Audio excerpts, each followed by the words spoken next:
¿No? Bueno, alguien ha de haber salido. Yo, prof, no sé por qué me sacó. Como que falló mi internet. Yo no fui, ¿eh? Bueno, entonces en el segmento externo de los dos, aquí vamos a tener, y se llama fotopigmento o pigmento de color, y acá vamos a tener rodopsina. Entonces, en el caso de los bastones, rodopsina, y en el caso de los conos vamos a tener pigmentos de color. O sea, la rodopsina son los pigmentos para blanco, negro y todas esas escalas. En realidad, lo que pasa es que funcionan como fotopigmento. Ahorita les voy a dar la explicación qué papel juegan. ¿Sí? Más que juegan el papel en la generación del potencial de acción. Y ahorita les explico en qué punto es donde generan. En la siguiente diapositiva. Gracias. En esa parte, en esa secuencia de eventos, en este proceso de desintegración de la rodopsina, del fotopigmento, se lleva a cabo la despolarización. Entonces, más que la interpretación de colores o algo así me dijiste, de blanco y negro y colores, son los elementos que están involucrados en la generación del potencial. Ahorita explico por qué. Esta rodopsina, que está en el segmento externo y que se llama fotopigmento, está formada por escotopsina y la unión con el retinal, con un pigmento caroteneado. Se llama retinal o 11-cis-retinal. Esa es la conformación molecular que tiene. Y es importante porque en este paso, acá, ahorita se los explico, se va a transformar y va a perder la configuración plegada inicial que tenía y se va a rectificar. Entonces, es importante que veamos que es un 11-cis retinal de la configuración que tiene este pigmento retinal, ¿sí? Pues la unión de estos dos, escotopsina y el pigmento retinal, 11-cis retinal, conforman la rodopsina. Bueno, sí. En los de color, en los conos, pues es algo parecido, nada más que se llaman pigmentos de color. Vamos a ver qué tienen que ver estos. Esta rodopsina, que es la combinación de estos dos elementos, es estimulado una vez que ingresa la luz a la retina. Ingresa la luz a la retina y llega a la zona celular externa donde están los receptores, y la rodopsina reacciona con el fotón, con el estímulo luminoso. Y les decía que una vez que se reacciona de manera electrónica con el fotón, la configuración o la estructura de este cis retinal se rectifica cuando antes era plegado. Estaba plegado, tenía pliegues en su estructura y en su unión con la escotopsina. En el momento que se rectifica, empieza a perder unión con la escotopsina, y de ser dos elementos en uno solo, ya las rodopsinas se empiezan a separar. El primer producto de que empieza a separarse se llama vatorrodopsina, que en nanosegundos se transforma en lumirrodopsina y en microsegundos en metarodopsina 1 y en milisegundos en metarodopsina 2. O sea, una vez que entra la luz a la retina, la rodopsina se empieza a desintegrar en estos elementos hasta que llega en segundos a producirse metarodopsina 2. Este es lo que se conoce como rodopsina activa. Esta metarodopsina tiene que ver con la degradación del GMP cíclico. Ahorita se los muestro en escena. Entonces tiene que ver con la degradación del GMP cíclico, que en el bastón mantiene abiertos los canales de sodio, entonces los mantiene despolarizados. Una vez que la metarrodopsina favorece que se degrade el GMP cíclico, se cierran los canales de sodio y el bastón se hiperpolariza. Entonces, ojo con el mecanismo de acción o el proceso de despolarización, que en este caso es hiperpolarización en los receptores de la visión. No es el convencional en donde entren en despolarización por sodio, sino más bien son hiperpolarización porque deja de entrar sodio. Ahorita les explico. Nada más aquí que quiero que vean el proceso de degradación de la rodopsina hasta metarrodopsina 2. Esta se conoce como rodopsina activa y es la que va a generar la despolarización del bastón, ¿sí? La hiperpolarización del bastón, perdón. Entonces, Jimena, lo que te quería comentar es de que más que ver con la interpretación en el estímulo que capta, es más bien el mecanismo específico o el papel específico que juega en la hiperpolarización de la célula receptora, ¿de acuerdo? Aquí ya se separó, fíjense, la metarrodopsina se viene separando desde acá, pero aquí ya se separa en escotopsina y en la forma todo, es decir, esta parte que ya se rectificó, ya es diferente, ya no es cis, aquí es todo transretinal se llama.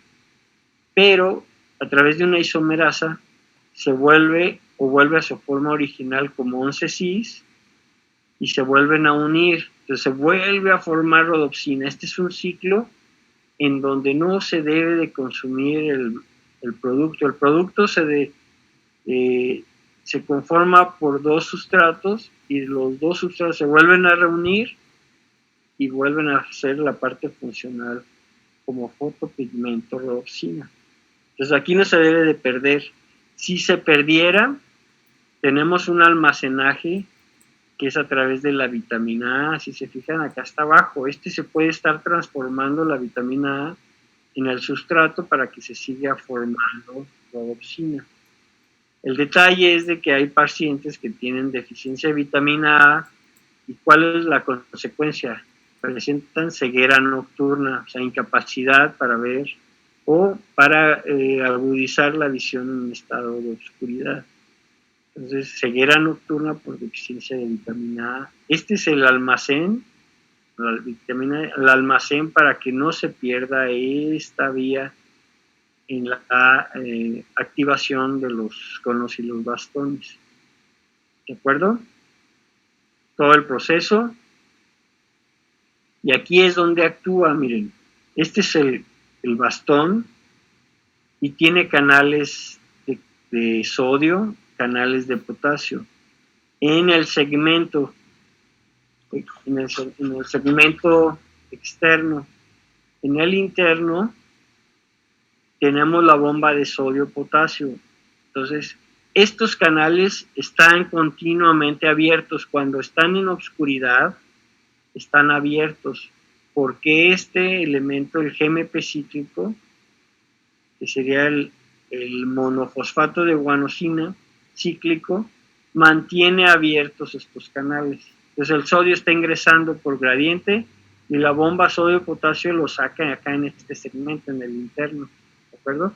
Entra y lo saca, constantemente está entrando o permanentemente está entrando el sodio y saliendo el potasio y la bomba de sodio-potasio manteniendo ese gradiente. Eso es cuando el receptor está en oscuridad.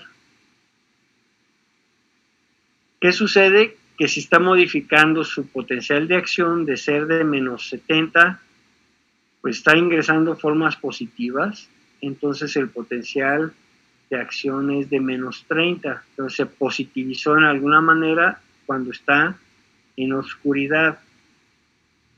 Cuando entra la luz, habíamos dicho que se activa la rodopsina, la degradación de la rodopsina y se forma la rodopsina activada, es esta.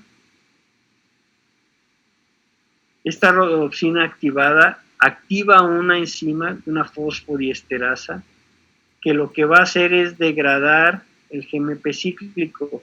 Entonces, si este GMP mantenía abierto este canal, en el momento que la rodopsina activa la fosfodiesterasa y esta degrada el GMP cíclico, entonces este canal en automático se va a cerrar y va a dejar de entrar sodio. Y si el potencial eléctrico era de menos 30 y ya no pasaron positivos, pues se vuelve a hacer muy negativo, irse hasta más de hasta menos 70 o más. Por lo tanto, este mecanismo de acción, una vez que entra la luz, se transforma en un mecanismo, un potencial hiperpolarizado, porque dejan entrar formas positivas y se mantienen las negativas. Entonces se hace muy negativo el interior del bastón o del cono. Entonces estamos hablando de un estado hiperpolarizante cuando hay luminosidad y activación del bastón. Este es el mecanismo, miren. Aquí primero la rodopsina produce esta proteína, se llama transducina, que forma una fosfodiesterasa que degrada el GMP cíclico. Entonces el canal se cierra cuando ya no está el GMP cíclico presente. Y al momento que se cierra, se genera el potencial hiperpolarizante del bastón. ¿Dudas con esto? Es un mecanismo diferente, pero que es necesario que ustedes lo tengan en mente. Si les preguntan, estos son fotorreceptores y su mecanismo de acción es a través de la hiperpolarización. ¿De acuerdo? Que los van a preguntar porque es lo más común y es lo más atractivo del estudio de la vía fisiológica de la visión. ¿De acuerdo? ¿Dudas hasta aquí? ¿No? No. Una vez que se genera, la célula hace sinapsis con las bipolares con las ganglionares, y de las ganglionares sale como nervio óptico, ya sale como nervio óptico del globo ocular, véanlo, aquí viene, y en la parte central, algunas fibras decusan, se van hasta el otro lado, al lado contralateral, formando el tracto óptico, que llega, estos axones llegan y hacen sinapsis en el cuerpo geniculado lateral, que es el tálamo, y del tálamo sale una cuarta neurona que va a la corteza occipital, a la región 17 de Brodmann, donde se captan las sensaciones visuales, ¿de acuerdo? 17 es la primaria y la 18 y la 19 las de interpretación o asociación. ¿Sí? Aquí lo único que deben de tener en cuenta que estas vías, todo lo que se capte en el ojo derecho, el campo visual derecho, va a terminar en la corteza occipital del lado izquierdo. Entonces, con esto analícenlo muy bien, porque una parte de la fibra de este nervio óptico, la parte nasal de la retina, el nervio óptico, decusa al lado contralateral, mientras la parte temporal se queda de su lado. Pero al final lo que estamos viendo es de que todo el campo visual, no la retina, no la imagen en la retina, sino el campo visual del lado derecho, al final va a terminar en el lado izquierdo. Vean la explicación muy rápido, a ver si me queda claro. Tenemos el ojo derecho y el ojo izquierdo. Y el ojo derecho tiene una parte, la parte nasal de la retina y la parte temporal de la retina. ¿Sí? Pero el campo visual, este es el campo visual derecho, es lo que está viendo, lo que están viendo los dos ojos, porque es una biocular. Ahorita les explico por qué. Entonces vean, el campo visual también tiene una parte nasal y una parte temporal. No se pierdan, síganme. Esta parte temporal del campo visual, vean dónde queda fijo. En la retina nasal. ¿De acuerdo? Y la parte nasal del campo visual queda en la retina temporal del otro ojo. ¿De acuerdo? Ahora sí, se formó la imagen en la retina, el estímulo pasa por el nervio óptico, pero vean, esta retina nasal del ojo derecho se va hasta el otro lado, decusa, ¿sí? Y vean, la parte temporal del ojo izquierdo, la parte temporal no decusa en ninguno de los ojos, vean, esa se queda por su lado, pero si se fijan trae la imagen nasal del campo visual derecho. Entonces, como se queda por su lado, va a terminar en el lado izquierdo. Y la unión de la imagen del campo nasal con la del temporal, al final tienen toda la imagen del campo visual derecho en la corteza visual izquierda. ¿Sí queda claro? Nada más sigan los colores y verán que esta imagen que está acá arriba, que se llama campo visual, al final termina toda del lado contralateral. Doctor, Dígame. ¿eso es lo que se llama reversión? No lo sé, no sé en qué concepto lo explicaron. A ver, ¿qué dice? No sé. Decía que la luz que entra en la retina del lado derecho se va a ir al izquierdo y del izquierdo al derecho. Ah, ok. Bueno, si ese es el concepto, la imagen que quede en el ojo derecho, que sea captado por el ojo derecho, al final va a terminar en la corteza izquierda, sí. Nada más que aquí dividan la retina en una parte nasal y una temporal, y los campos visuales igual. Y van a ver que la retina nasal es la única que decusa y la temporal se va por su lado. Con esto al final vamos a tener una imagen compuesta, pero que ya que llegue a la corteza es la misma que ustedes estaban percibiendo como campo visual derecho, todo íntegro lo van a ver en el campo visual izquierdo. Decusa la imagen, sí, y es una imagen biocular. Dígame, Jimena. También en el lado derecho, ¿no es la roja, la línea roja? A ver, el lado derecho, Ajá. esta línea roja es lado derecho y es la parte retina nasal, ok. No era temporal. No es nasal, aquí está la nariz, esta es la parte nasal. Pero si te fijas, del campo visual nasal, este es campo visual, ahí tiene muy claro, esto es el campo visual y estas son las retinas. Campo visual nasal es el que queda en la retina temporal del otro lado. Como esa queda por su lado y esta decusó, al final toda esta imagen que se llama campo visual derecho, íntegro, lo van a tener de este lado. Aunque esta decusó y esta no haya decusado. ¿De acuerdo? La naturaleza es extraordinaria, sabia, exacta, puntual. El temporal siempre se queda del mismo lado. Temporal no decusa, la retina temporal es la que no decusa, se queda ipsilateral, y la que decusa es la nasal, ¿de acuerdo? En el quiasma óptico. Una vez enterados de esto, aquí ya una vez se unen de nuevo, y estos axones conforman el tracto óptico que llega y hace sinapsis en el tálamo, en el núcleo que se llama geniculado lateral. Y de ahí salen las radiaciones ópticas, que son estas, y llegan a su sitio de interpretación en la corteza, de integración en la corteza, que se llama corteza occipital, área de Roman 17. ¿De acuerdo? Esa es la vía visual. ¿Dudas? ¿No? Bueno.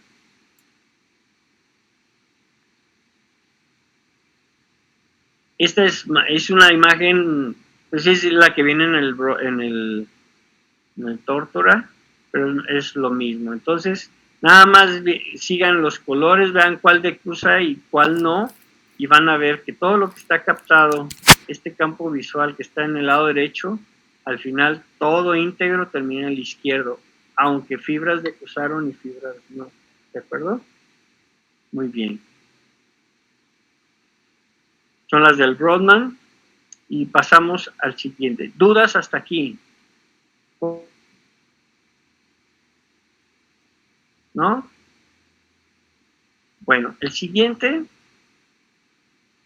El siguiente es un somático especial. Estos fueron los anteriores, los dos fueron viscerales especiales. Estos son órganos de los sentidos considerados somáticos especiales. Oído, equilibrio y visión. Ya vimos la visión, el primero, y vamos a ver oído y equilibrio. Van relacionados porque tienen un sitio en común de generación de los impulsos, aunque la transmisión y la información que llevan es diferente. ¿Sí? Bien. Aquí la parte anatómica que primero me gustaría que viéramos así muy rápido para que no se pierdan es la anatomía, y hay que dividirla en 3 regiones. Una región que se llama oído externo, el oído medio y el oído interno. Estas son imágenes del tórtora en donde está marcado qué estructuras son las que están comprendiendo el oído externo. Vean, el oído externo pues, es el pabellón, conducto auditivo, y el límite interno es la membrana timpánica. Hasta ahí es oído externo. ¿Qué hay aquí? Pues está epitelizado por piel, aquí es piel, o sea, las patologías que puede haber aquí son relacionadas con la piel, hasta que llega a la membrana timpánica, que también está epitelizada por epidermis, en parte. Y las patologías relacionadas, pues aquí hay células sebáceas modificadas. ¿Qué producen las células sebáceas modificadas aquí? Pues la grasita del oído. ¿Cómo se llama? Cerum. Pues es el cerumen. Ese cerumen es producto de glándulas sebáceas modificadas que están produciendo constantemente el cerumen, que junto con los vellos, los pelitos que se forman aquí en la piel y el cerumen, impiden que entre polvo y cosas raras al oído. Pues normalmente se está produciendo el cerumen y se está eliminando. O tenemos nosotros que forzar de repente un poco a que salga. Cuando se acumula, pues se pueden hacer plastas ahí de material y impide la vía aérea de la audición, es decir, tapa el conducto auditivo y el estímulo aéreo, que es el sonido, pues a veces no puede pasar. Disminuye la agudeza auditiva por tapones de cerumen, es decir, un componente ahí obstructivo, una placa de cerumen, un acúmulo de cerumen en el conducto auditivo. Eso es común, hay que lavar, hay que limpiar muy bien los oídos para que esté esto permeable. Ese es el oído externo. Tenemos el oído medio, es este compartimento aquí en medio, característico porque es un espacio pequeño y es el sitio donde están los huesecillos, los huesos más pequeños del cuerpo humano, que serían el martillo, el yunque y el estribo. ¿Sí? El martillo está unido a la membrana del tímpano y articulado con el yunque, y el yunque está articulado con el estribo, que es el que hace contacto con el oído interno a través de la ventana oval. Ahorita les explico. ¿Sí? Oído medio es el sitio donde están los huesecillos, y vean, está comunicado con la faringe a través de la trompa de Eustaquio. Por eso los niños, sobre todo cuando tienen faringoamigdalitis, se inflama, se tapa la trompa en la garganta, el drenaje de la trompa en la garganta, se congestiona el oído medio, aumenta la presión, se llama otitis media, y aumenta la presión y puede romper la membrana timpánica, se le llama oído perforado, la gente se le reventó el oído. A veces una otitis media supurativa, o sea, se forma pus ahí y rompe la membrana, entonces es una otitis media supurativa. Es decir, rompió la membrana y empezó a salir el material purulento a través del conducto auditivo externo. La patología está en la faringe de los niños. Y hablo de los niños porque los niños tienen esta tuba, esta trompa de Eustaquio más rectificada y se tapa con facilidad. Se inflama la faringe y tapa el drenaje de esta trompa. Es la que recambia aire cuando ustedes se suben al avión y de repente empiezan a elevarse y sienten que les truenan los oídos, ¿sí? Se siente un chasquido y se me tronan los oídos. Los cambios de presión que hay en la atmósfera con los que hay aquí adentro tienen que igualarse las presiones, la de aquí adentro con la atmósfera. Y en el momento que entra, recambia aire y se igualan las presiones del oído medio con la de la atmósfera, se oye como truena el oído y se me tronaron los oídos cuando subimos o cambiamos de presión. Eso es ese fenómeno, ¿de acuerdo? Entonces no truena nada más es como el cambio de... Cambio de presión nada más. Si no es de que se rompa nada ni nada. Simplemente es la entrada de aire para regular presiones. La presión atmosférica con la presión del oído medio. En el momento que se igualan, se oye cómo se acomodan las presiones y ese chasquido es el que escuchamos. Se me tronaron los oídos. Y así para cuando se te tapan los oídos, para... ¿Qué hacen cuando se tapan los oídos? Se tapan la nariz, cierran la boca y meten aire. Abren la trompa de Eustaquio y me forzan la entrada de aire al oído medio. A través de esto, forzan que entre el aire aquí y se igualan las presiones. Se tapó el oído porque había una diferencia de presión con la atmósfera. Ustedes cierran la nariz y la boca y meten aire forzado, abren este conducto o forzan la entrada de aire a través de este conducto y ¡pum! Se iguala la presión del oído medio con la atmósfera. ¿De acuerdo? ¿Sí? Gracias. De nada. Y tenemos el oído interno, el más complicado porque hay estructuras ahí tubulares que dan vueltas y pareciera como un laberinto, que es el oído interno, en donde están las estructuras estas que parecen cuernos, son los conductos semicirculares, el anterior, el posterior y el lateral, el vestíbulo y la cóclea. Estos son dos sistemas que están relacionados, pues acá están, el anterior, el posterior y el lateral, es horizontalizado. El vestíbulo, que está compuesto por el utrículo y el sáculo, y tenemos la cóclea. Son dos sistemas independientes, bueno, que tienen funciones diferentes. Este de acá, vestíbulo con los semicirculares, es decir, utrículo, sáculo y semicirculares forman el vestibular, y la cóclea, como caracol, es la parte auditiva. Entonces son vestíbulo auditivo, son dos sistemas en una misma estructura y por eso se consideran o se estudian juntos, a oído y equilibrio, pero en realidad son dos nervios diferentes y llevan estímulos diferentes. Ahorita los vamos a ver, ¿de acuerdo?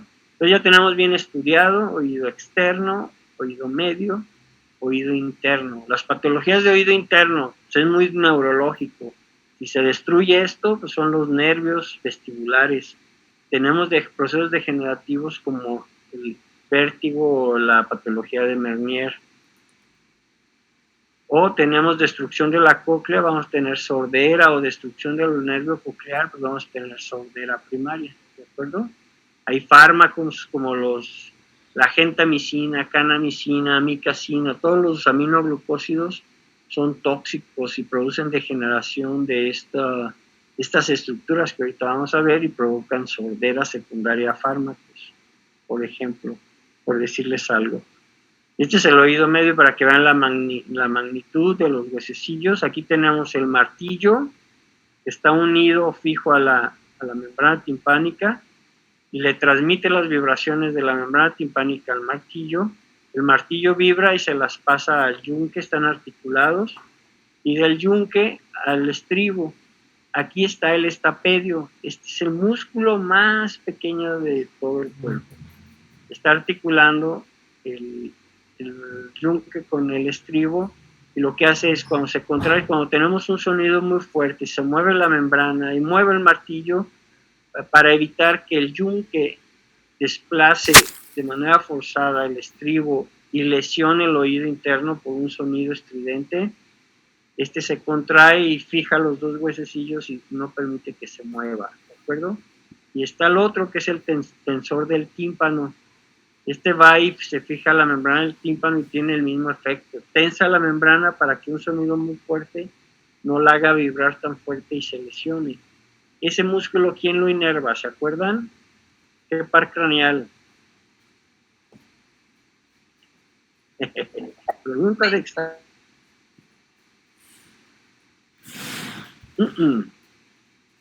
No, no tiene nada que ver aquí. Es un músculo, lo inerva el 5 o el 7, ustedes díganme. No. El, No. sí, de acuerdo, no, está correcto. El sensor del tímpano es de influencia trigeminal. El trigémino es el que lo inerva, de acuerdo. Ok. ¿Listo? ¿Dudas hasta aquí? Porque está complicada la anatomía. Esta es la anatomía del oído interno. Vean estas estructuras. Y lo que está acá por fuera se llama laberinto óseo, es periósteo, y lo que está por dentro, lo rosita, es el laberinto membranoso. Aquí adentro hay líquido, es perilinfa, ¿sí? Y por dentro del laberinto membranoso, aquí contenido está la endolinfa. ¿Qué tiene de especial? Que la endolinfa tiene mucho potasio, más potasio que el normalmente habría. Y es el responsable del potencial de acción en los dos nervios que vamos a ver. Entonces, cuando les pregunten, ¿qué características tienen los receptores, tanto vestibulares como cocleares, en relación a su despolarización? Que la despolarización no es por sodio, no es por canales de sodio. Vamos a ver que cuando se mueven los estereocilios y se abren los canales, al momento que se abren los canales entra el potasio, que tiene una gran cantidad en este líquido que se llama líquido de la endolinfa. ¿De acuerdo? Estos son los componentes. Y la cóclea es la parte auditiva. Esta tiene, déjenme ver si hay una mejor imagen, aquí está lo del potasio, la endolinfa, y es lo que lo hace característico. Entonces, la endolinfa rico en potasio, la perilinfa es un líquido con unas características muy similares al líquido cefalorraquídeo, es decir, baja glucosa, bajas proteínas, mucho cloro, etcétera. ¿De acuerdo?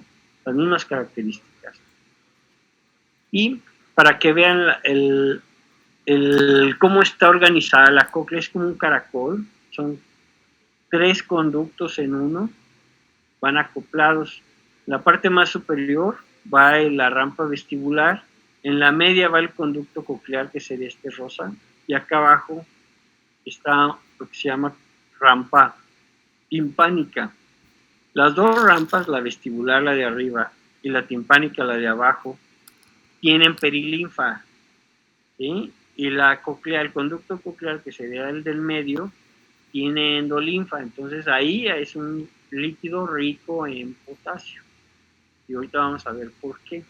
Es importante que ahí haya endolinfa y haya mucho potasio, porque ahí está el órgano de Corti, que es el órgano sensitivo, y que cuando se despolarizan los receptores, la despolarización es, se abren los canales y el ion que entra es potasio. Entonces, por eso es importante que aquí el líquido que esté se llame, sea endolinfa, rico en potasio, que no es otra cosa más que la comunicación con la estructura de el laberinto membranoso. ¿De acuerdo?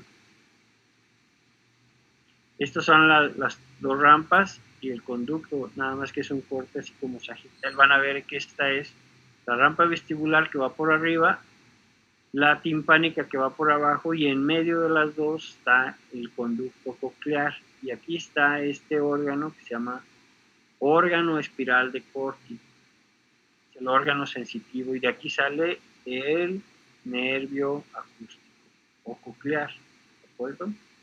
Es importante porque cuando llegue el estímulo y empieza a moverse el líquido en la rampa vestibular, por el estribo empieza a pujar y mover el líquido en la rampa vestibular, transmite, ese movimiento del líquido se transmite a la rampa timpánica, que da hacia la ventana redonda y el tímpano externo, y entre los dos, cuando se mueven, cambian las presiones, también mueven o cambian, producen movimiento en estas membranas que separan cada una de estas rampas por el conducto coclear. Entonces se mueven sus membranas y desplazan el movimiento hacia el espacio coclear que está en medio de las dos. Y ahí ese movimiento es lo que provoca que las células ciliares se despolaricen, ¿sí? Ahorita lo vemos a detenimiento, pero nada más para que vean la magnitud, como el movimiento acá y acá provoca movimiento en el conducto coclear que tiene endolinfa y desplaza o hace que se mueva el órgano de Corti, sus células epiteliales y los estereocilios, lo que producen al momento que se abren, que se mueven, se abren los canales, ingresa el potasio y se despolarizan. Y ya transmite la despolarización a este nervio, son los axones que salen de ahí, que se llaman nervio coclear o nervio vestibular. La parte coclear del vestibular. Este es un acercamiento del órgano de Corti. Vean, son filas de células que tienen cilios, se llaman estereocilios.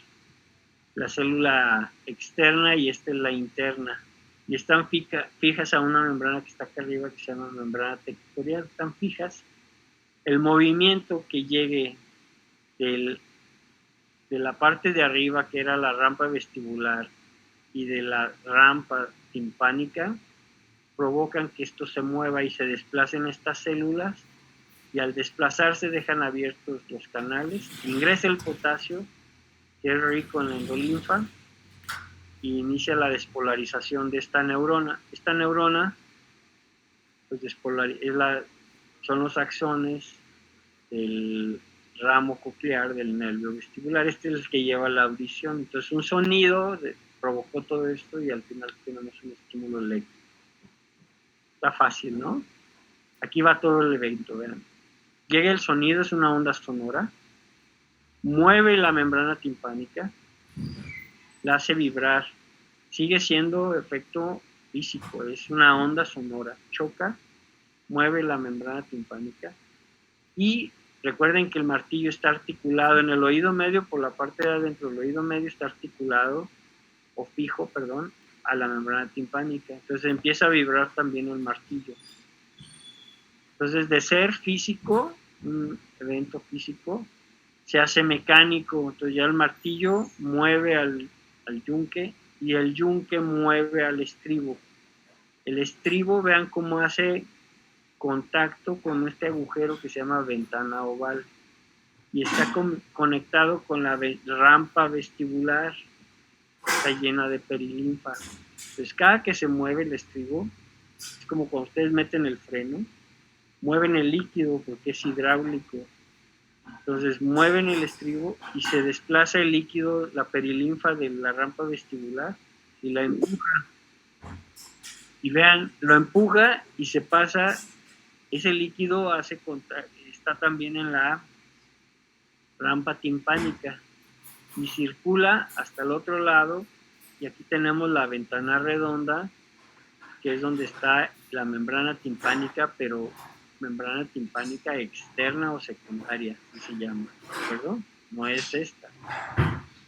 Aquí cubre la ventana, esta es la ventana oval, perdón, esta debe ser la oval y esta debe ser la redonda. Aquí se equivocó todo. Esta es la redonda y esta es la oval. Entonces, ventana oval, el estribo empuja el líquido, se desplaza el líquido hasta la rampa timpánica y llega hasta la ventana redonda. Aquí en este trans, cuando se mueve el líquido, la perilinfa dentro de la rampa vestibular, vean, choca contra el conducto coclear, que sería el rosa, que va en medio de las dos rampas, ¿se acuerdan? Y ahí, ¿qué órgano tenemos? El órgano de Corti. Entonces, se mueve el líquido, desplaza las paredes del coclear y desplaza la endolinfa que está en el conducto rosa, que es el coclear, y el movimiento lo que hace es activar las células sensitivas del órgano de Corti. ¿De acuerdo? Ese movimiento. ¿Dónde se generó?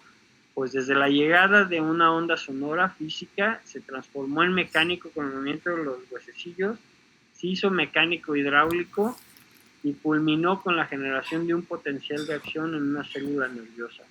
Que se hizo eléctrico, se llama transducción del estímulo, de ser mecánico, físico, mecánico, hidráulico, se transdujo al final generó un cambio eléctrico, que es el potencial eléctrico de la célula nerviosa coclear para la generación del sonido, o el nervio que va a ir a la corteza con el estímulo auditivo. ¿Dudas hasta aquí? ¿No? Yo, ¿Queda claro? doctor, Sí, dígame, Ana Paula. A ver. o sea, cuando los estereocilios se doblan, ahí ya se hace la transducción a eléctrico. Y bueno, ahí cuando se mueven las membranas, estas que es la lámina basilar y Vectorial. la vestibular de ambas rampas, ¿sí? Desplazan también esta membrana y se mueven estas células. Estas células tienen estereocilios que están fijas a la tectorial. Cuando se mueve el líquido, se desplazan hacia un lado. Entonces, en ese momento, al momento que se desplazan, se abren los canales de potasio y entra potasio a la célula y genera un potencial eléctrico positivo, o sea, despolariza la célula. Nada más que aquí no es sodio, aquí es potasio, ¿de acuerdo? Ok. Entonces, ahí es en el momento en el que se genera el potencial eléctrico, donde se llevó a cabo la transducción, lo van a ver así, transducción, cuando un estímulo de un tipo se transforma en otro, ¿de acuerdo? Uh-huh. ¿Otra duda? ¿Vamos bien? Ya ya sale como nervio acústico, ya despolarizado, pues trae la sensación de la vía acústica, trae el sonido y va a ir a hacer llegar hasta la corteza, llega al tálamo, aquí al geniculado, llega al geniculado medial del tálamo, bueno, ingresa, ese es el nervio coclear, hace sinapsis ¿se acuerdan? En el puente, a nivel del puente, en los núcleos cocleares, superior e inferior. ¿Se acuerdan que estaban ahí los pedúnculos cerebrales? Pues aquí está una imagen, me parece. No. En la siguiente se las tengo. Los pedúnculos cerebelosos inferiores, ahí a los lados están los núcleos cocleares. Y sube de los núcleos cocleares dan una neurona hasta el lado contralateral al cuerpo trapezoide y ya sube por el lado contralateral formando el lemnisco lateral. Va a llegar al geniculado, aquí al tálamo, en donde hace sinapsis. Parte de esta vía, algunas neuronas van a un tubérculo cuadrigémino o folículo, ¿cuál? Superior o inferior de los folículos del mesencéfalo. Inferior. Al inferior, perfecto. ¿En dónde se captan los reflejos?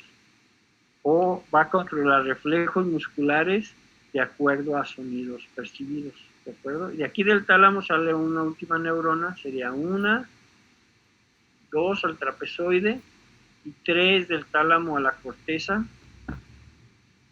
a la zona 41 y 42. También es temporal, ¿no?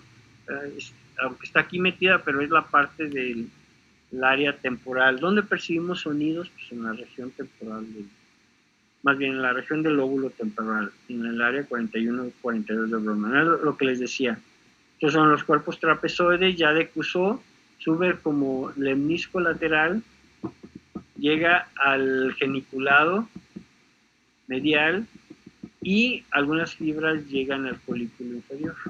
Estos son los encargados de, a través de respuestas musculares, regular reflejos. Ya de esto llega a la corteza, 41 y 42. ¿Dudas con este? ¿Está complicado? ¿No? Un poco, dice Roberto. Bueno, denle un repaso, ya más o menos está digerido, ya nada más para que confirmen ciertas cosas de la anatomía y nombres ahí como... Y por último tenemos el del equilibrio. También es la misma zona y este es el encargado de mantener o está relacionado con el equilibrio estático. ¿Cuál es? El mantener posición contra gravedad. Es decir, nos paramos y el mantener esa posición contra gravedad pues tiene que ver con mantener el equilibrio. O dinámico, que es cuando nos movemos, principalmente cuando movemos la cabeza. Pues movemos la cabeza cuando se acelera o se desacelera o de manera lineal o angular hacia los lados, y es el equilibrio dinámico. De eso, mantener ese equilibrio, se encarga este sistema, que es el vestibular. Está ahí a un lado del coclear, ahorita lo vemos. ¿Están enfadados? Hay mucha información, pero ya vamos a acabar. ¿Sí? ¿Todos están bien? Almudena, ¿sí? ¿Todo bien? Samuel, sin ningún problema. Ya cansado, doctor. Ya cansado, ya vamos a terminar. Se los dejo así como medio para que ustedes le den el último análisis y confirmen datos que les haya costado trabajo. Vean, para terminar, estos son los órganos que se encargan de mantener este equilibrio. Es el aparato vestibular, y lo compone el utrículo, el sáculo y los semicirculares. Estas estructuras que estaban ahí parecen como cuernos, son los semicirculares anterior, semicirculares posterior y el lateral. Son 3 semicirculares, y el vestíbulo, que está constituido por el utrículo y el sáculo. Estos 3 estructuras trabajan en conjunto para mantener el equilibrio, y es a través de modificar o amortiguar movimientos de aceleración lineal o angular, cuando movemos la cabeza hacia adelante y hacia atrás, o cuando movemos la cabeza hacia los lados, a través de este órgano funcional, sensitivo funcional del vestibular. Se le llaman mácula. ¿Sí? Entonces la mácula está metida aquí en los huecos del utrículo y del sáculo. Tiene esa estructura, vean, son células ciliadas, pero aquí hay células de soporte que empiezan a producir una sustancia gelatinosa igual a la membrana sectorial. Igual esta sustancia gelatinosa se llama membrana otolítica.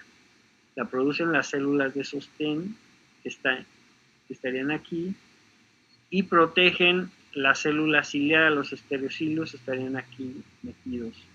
Y aquí arriba hay unas piedrecillas de gluconato de calcio que se llaman otolitos. Toda esta estructura se llama mácula y está conectada. Cada que se lleve a cabo un movimiento y se desplace la cabeza hacia adelante, vamos a ver si está, cuando se desplace la cabeza hacia adelante, vean cómo la membrana otolítica también se desplaza, y los estereocilios se desplazan junto con la membrana, y esto abre canales de potasio y se despolariza la célula, generando un impulso que va al nervio vestibular. Ese nervio vestibular, ¿se acuerdan que llega al tronco, al tallo, y produce corrección en los movimientos cuando movemos la cabeza? Es decir, hay músculos que se activan cuando tú mueves la cabeza, quien corrija para mantener postura y equilibrio. Es la vía vestibuloespinal, ¿se acuerdan? Pues de aquí nace el vestíbulo, y este es la estructura funcional. Son células ciliadas con estereocilios, una membrana otolítica, los otolitos aquí arriba, y cada que se mueve la cabeza se desplazan, se separan. Al momento que se mueve la célula se abren los canales, igual que en la vía acústica, y eso provoca la despolarización. Les decía, esto es importante cuando le dan borrachinas a un niño, que lo hacen girar y luego lo sueltan, y el niño tiene la tendencia a seguir girando. ¿Por qué? Porque al girar lo que se mueve es la membrana otolítica con los otolitos, siguen girando, ustedes sueltan al niño, y como esto sigue una inercia, el niño trata de girar porque su membrana todavía no está estática. Es la parte del vestíbulo que regula. ¿Perdón? Ya para finalizar, miren, 2 nervios, uno coclear, un vestibular, que van en uno solo, que es el vestíbulo coclear o parte anal. La parte del equilibrio está dada por los nervios, se llaman nervios ampollares, los utriculares y los saculares. Vean, los ampollares que salen de la ámpula, los utriculares y los saculares se unen y ya forman el nervio vestibular. ¿Verdad? Está fácil, ¿no? Dan una repasada, si hay alguna duda lo comentamos. Esta es la de los conductos circulares, la materia es la misma, no hay otolitos, pero hay algo que se llama cúpula. Y este es para movimientos angulares, es decir, cuando movemos, la otra era movimientos lineares, utrículo y sáculo, para movimientos de adelante hacia atrás o de atrás hacia adelante, son lineales. Pero si movemos la cabeza hacia los lados, son los semicirculares. Y vean, la perilinfa está fija, movemos la cabeza y se desplaza la cúpula, esto se llama cúpula, la sustancia gelatinosa. Se desplaza la cúpula, pero no la perilinfa. Entonces, provoca que esto se mueva hacia el lado contrario al movimiento de la cabeza. Lo mismo, se desplaza hacia un lado, aquí lo vemos, se abren los canales y se despolariza. Y lleva parte del componente de aceleración o desaceleración, pero sobre todo de angular, es decir, movimientos de la cabeza hacia los lados. ¿De acuerdo? No se les olvida, utrículo, sáculo para movimientos lineales y los semicirculares para movimientos de aceleración, pero angular. ¿De acuerdo? ¿Está complicado o está fácil? Los dos. Bueno, denle una repasada, ya vimos, estos son somáticos especiales, visión, audición y equilibrio, y tendríamos los viscerales especiales que también lo vimos. Les tengo preparado la parte del sistema nervioso, quedan 4 minutos, ya están cansados, pero lo podemos ver el lunes. ¿Qué quedaría? Sistema nervioso autónomo, queda pendiente memoria, límbico y lenguaje. No son temas muy grandes y podemos tal vez terminar el mismo martes. Si el martes no termináramos, tenemos la posibilidad de vernos el miércoles. Ustedes como ven, ya no tienen estudio, clases en práctico ni en teórico. Entonces, pero tenemos que estudiar para el examen. Bueno, si no quieren, no, Fernanda. Yo no les estoy diciendo. Posibilidades por si no terminamos. Voy a tratar de que el martes terminemos, ¿vale? Ya si no hablamos. Pues no los estreso. Si no terminamos, si hay posibilidad de que nos veamos el